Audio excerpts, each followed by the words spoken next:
بسم الله الرحمن الرحيم. Assalamu alaikum wa rahmatullahi wa barakatuh. Sunday class, lesson number 49, basic religious teaching. Value your strength and health. Dear children, there are two types of people in this world, the strong and the weak, the healthy and the sick. Strength and health are both blessing granted by Allah, but preserving this blessing is also your responsibility. Your life is deeply connected to your strength and health.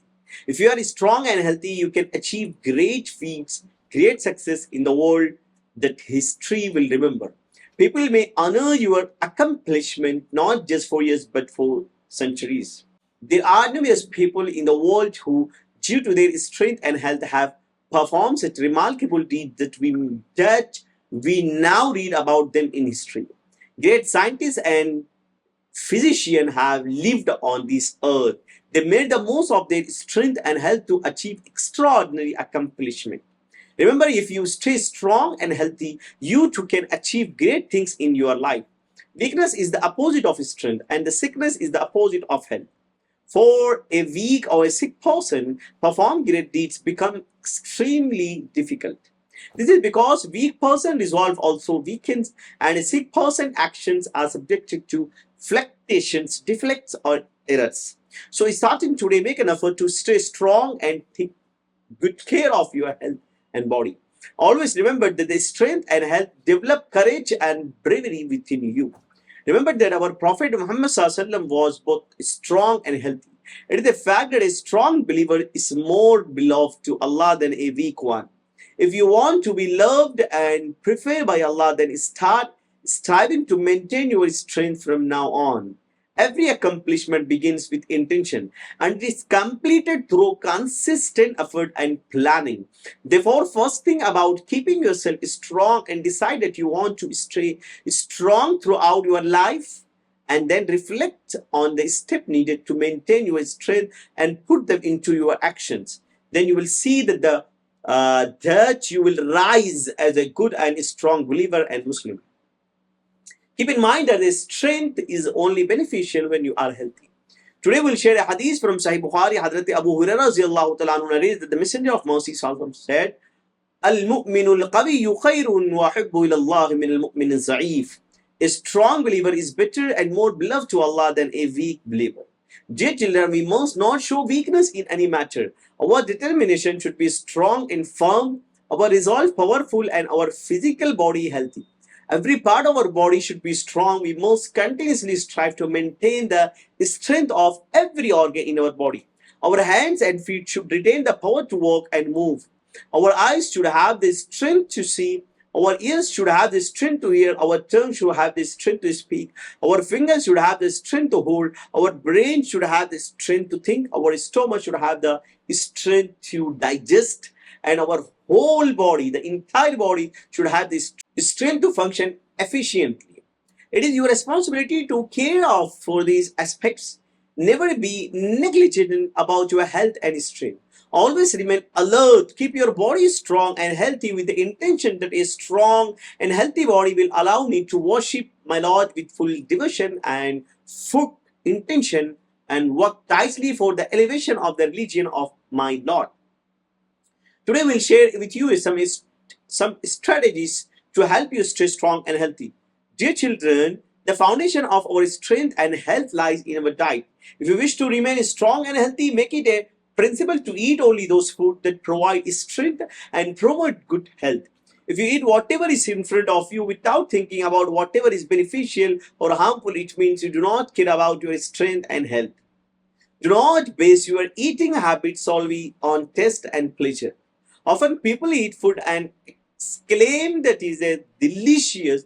Yes, there is nothing wrong with eating delicious thing. You may eat delicious thing, but firstly consider whether the food you are eating will provide strength and positively impact your health or not.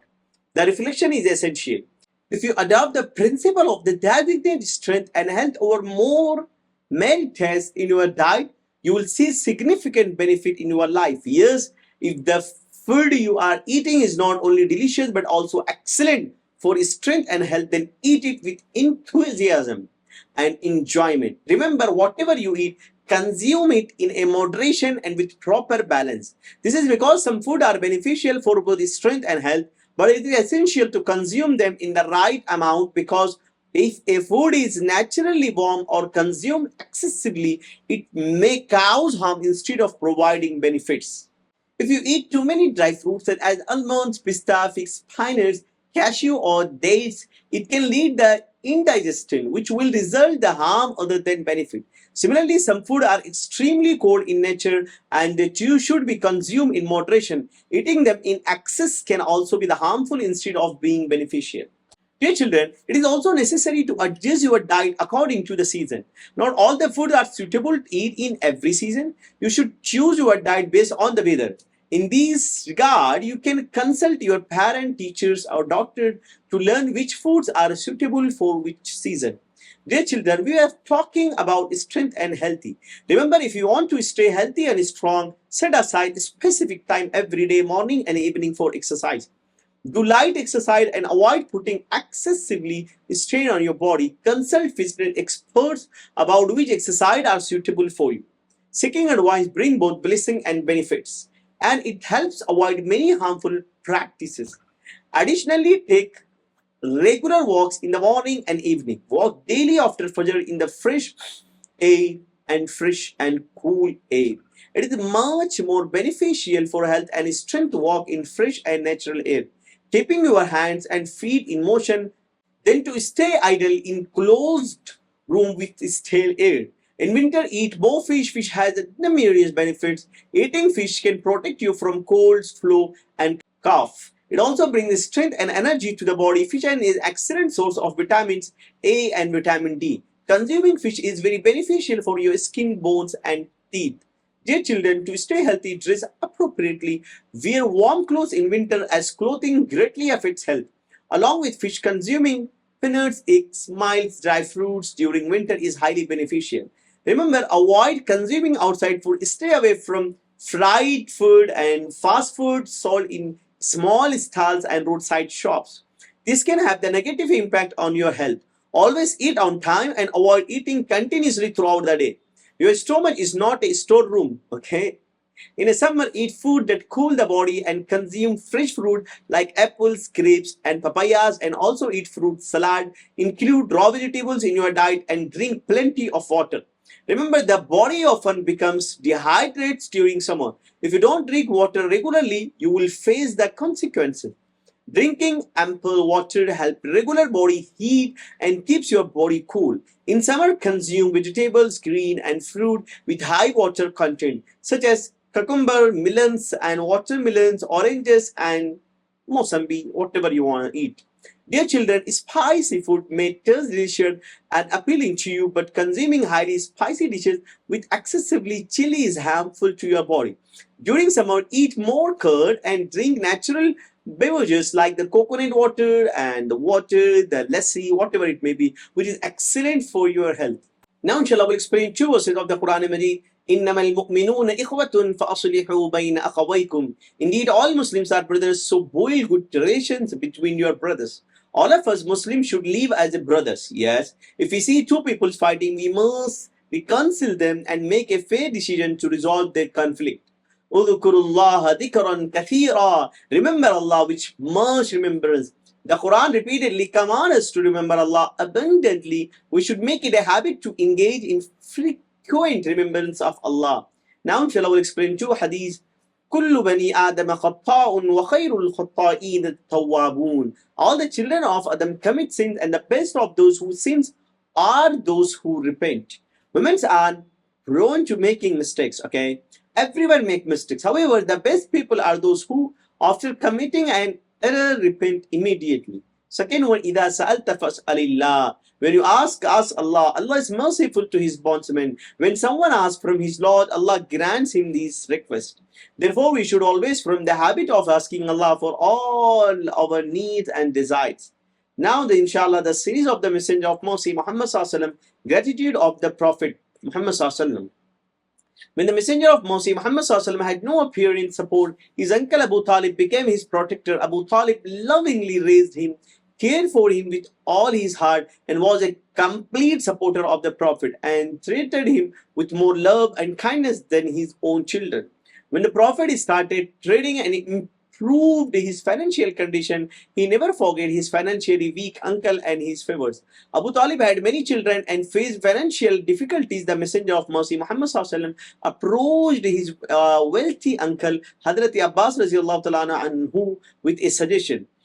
He said, in this time of hardship for my uncle, we should help lighten his burden. You take responsibility for raising one of his sons, Jafar, and I will take care of another son, Ali. The Prophet Muhammad brought Hadrat Ali into his home when Hadrat Ali was just 5 years old. Good morals consider the preferences of others. Everyone has his own preferences. Whether in food, drink, clothing, or lifestyle, everyone has different preferences. If you are sitting at the dining cloth and know that the person next to us loves a particular dish and there isn't enough for both of us, good character dictates that we refrain from taking it and instead offer it to him. Remember, it is no great virtue of only consider our own likes or dislikes. True excellence is that when we like the same thing that the other person like, we give that thing to that person. Those with elevated character have this good trait. If someone likes something we possess, we should give it to them. By doing so, inshallah, we instill love and affection in the heart of the one whom we gave their favorite thing. Now, inshallah, we'll explain life etiquette, right, and etiquette towards fellow Muslims. Always try to benefit others as much as possible. Assist in act of goodness and piety. Do not withdraw support, leaving a fellow Muslim helpless. Offer sincere advice. Be well-wishing towards others. Show selflessness in dealing with fellow Muslims. Recommend a Muslim brother when needed. Say salam to your Muslim brother and respond to his salam. Address him with pleasant name. Respond to a sneezer with dua. Accept gifts when offered. Give gifts to others. Accept invitations. Listen attentively during conversation. 15. Always be truthful and avoid deceit. Do not send a marriage proposal where another proposal is already under consideration. Now, inshallah, we'll explain Shariat issue. If someone asks for a loan and we have the ability to lend, then we must lend to that needy person. Nowadays, people are not giving loans even to genuinely needy person despite being able. The result in that the people are going into usurious debt. When we give a loan to someone, it must be a good loan, that is, there should be no interest in that loan. Both giving and taking usurious loans are forbidden. Morning and evening supplication. Supplication after mounting a ride. Alhamdulillah, subhanalladhi sakharana hada wa ma kunna lahu muqrinin wa inna ila rabbina lamunqalibun. Supplication upon arriving at a destination. A'udhu bi kalimatillahi tammati min sharri ma khalaq. Now, inshallah, we'll ask a question. Please give our answer. What are the two things deeply connected to our lives? What can we achieve if we are strong and healthy? What qualities arise within us due to strength and health? Was our Prophet strong and healthy? Is a strong believer better than a weak believer? Does Allah prefer a strong believer or a weak believer? Should test be the sole basic for choosing food and drink? What food should we consume more during winter? What food should we consume used more in summer? Should food choices vary according to the season? What is the meaning of verse 10 of the Surah Hujurat? What is the meaning of the verse 41 of the Surah Ahzab? What proposal did the Prophet Muhammad bring to Hadrat Abbas radiallahu ta'ala? Mention 5 etiquettes towards fellow Muslims. Recite the supplication after mounting a ride. Okay, children, class is dismissed. I'll see you next Sunday. Barakallahu feek. Assalamu alaikum wa rahmatullahi wa barakatuh.